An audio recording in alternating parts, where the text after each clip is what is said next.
In October of this year, we'll be getting a brand new Digimon game and a brand new Pokémon game, just weeks apart. The crazy thing is not that this brand battle of the 2000s is coming back, it's that, looking at this Pokémon game, I kind of feel like Digimon won. When I was a kid, people talked about Pokémon and Digimon.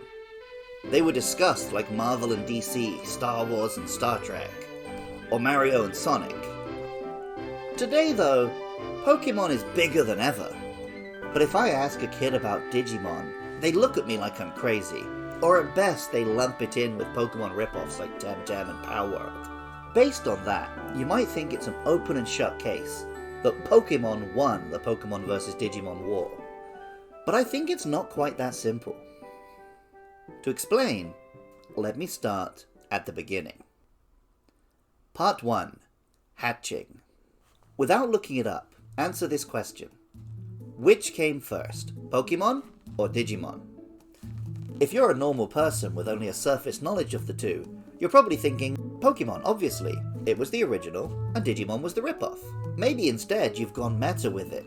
You're thinking, Pokémon's the obvious answer, so he would only have asked me if Digimon came first. You might even have known a Digimon fan who tried to tell you the digital monsters predate the pocket ones. Well, actually, Pokémon did come first.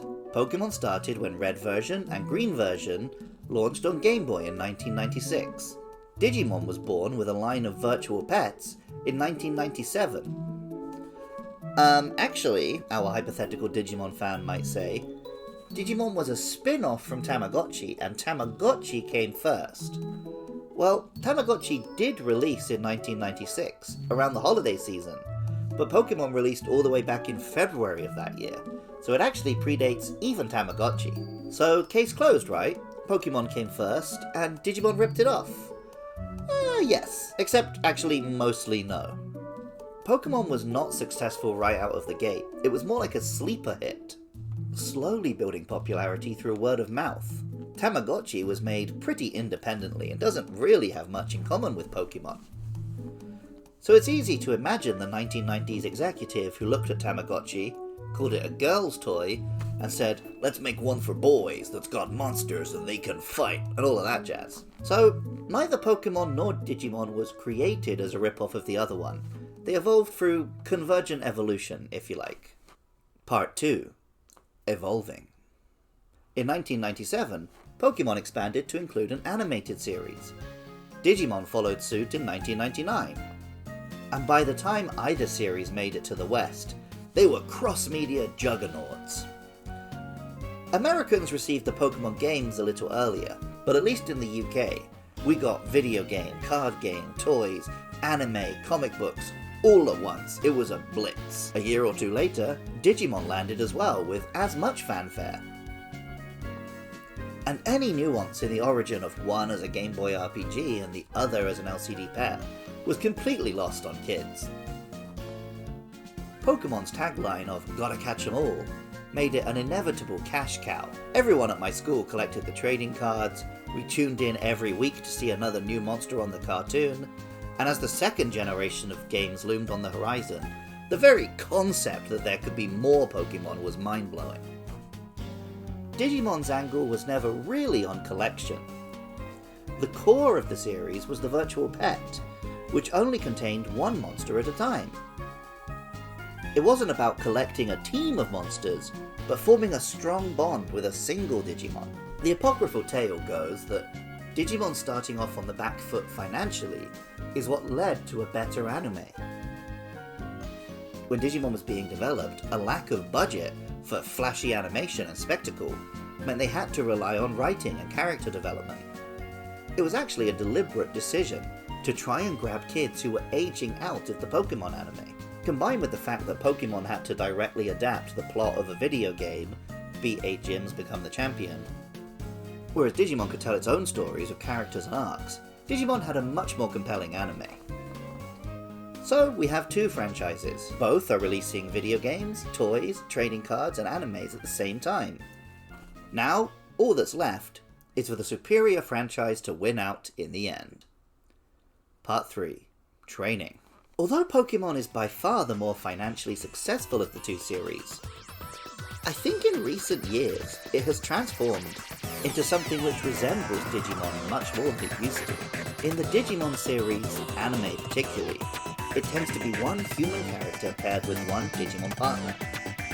While in the Pokémon anime Ash had a special bond with Pikachu, it was still about having a team of 6, and different characters each had their own teams of Pokémon, plus many more in the box.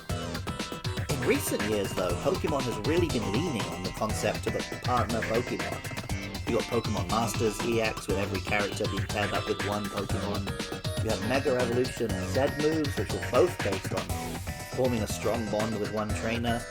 And all of the marketing materials will always introduce this character and their partner Pokémon.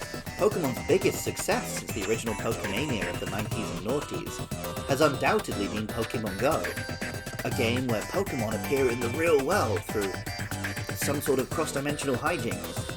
A concept which, let's all be honest, fits Digimon a lot better. And of course, walking around in the real world with a Digimon virtual pet or one of the pedometer Digivices, or for a watch, has been a part of Digimon since the early days, so slapping it onto Pokemon feels a little bit like copying their homework. Another advantage the Digimon anime had over the Pokemon one was that new seasons could introduce new cast of characters, and age up the older characters, or completely reboot. This has led to actual storylines with beginning, middles and end, character development. You can see them all grown up from the kids they used to be. Pokemon finally started doing this after 20 years, when Ash became a champion and we got a new series with Rico, but Digimon has been doing that the whole time, and we even have flashback animes where we can see the old kids in high school or young adulthood.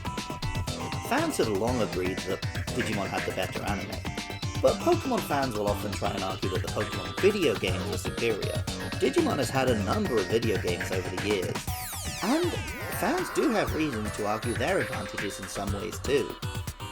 Digimon has had monster partners walking with the player ever since the first game on the PlayStation 1, something Pokemon has struggled to deliver even on the Switch. In that lineage at least, player interaction with Digimon, development of a bond, and a sort of virtual pet element, was absolutely key, and it's something Pokemon has been trying to replicate more recently. The Digimon games have long had more involved storytelling, something Pokemon is starting to do here and there. And the World series, at least, has a real-time combat system that makes it feel like you're a trainer giving orders to the Digimon. And that's what Pokemon is going to try and do in Pokemon Legends EA.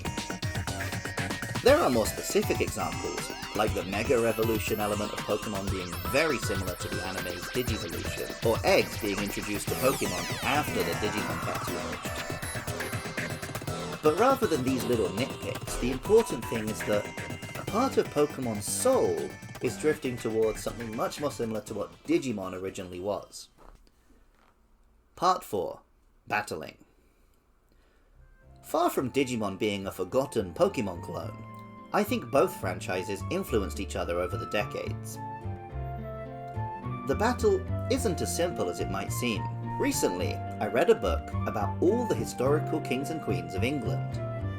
For the early centuries of England, it was run by various lords who also owned land in the south of France. The name Great Britain comes from its greatness relative to the smaller Brittany region of France. Because of this connection, there was a long-held obsession of British monarchs with conquering France. Obviously, they never managed that, but as author David Mitchell points out, that's probably a good thing for the people of Britain. An English king successfully ousting the French one wouldn't really mean London ruling over France.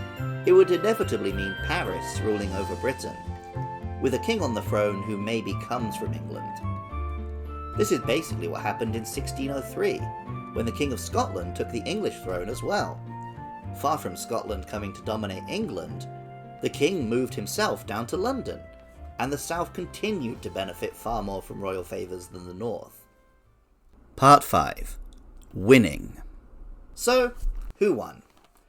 Well, a depressing, cynical, financial, capitalist assessment will tell you that it's Pokémon. And that's not necessarily wrong. Even with its drift in a Digimon Wood direction, Pokémon is still Pokémon at its core. and it seems to be an evergreen franchise, perpetually recruiting new generations of kids, while Digimon has mostly become a nostalgia piece for 90s kids.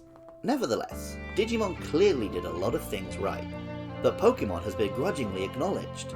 The relationship between a tamer and their Digimon has never been in the same icky moral territory as a Pokémon and their trainer, and it's a dynamic that Pokémon is trying really hard to copy. Perhaps my comparison to early modern British history wasn't the right one. Instead, it's more like the 2016 Democratic primary. Digimon, like Bernie, won the argument. But Pokémon, like Hillary, had the financial backing.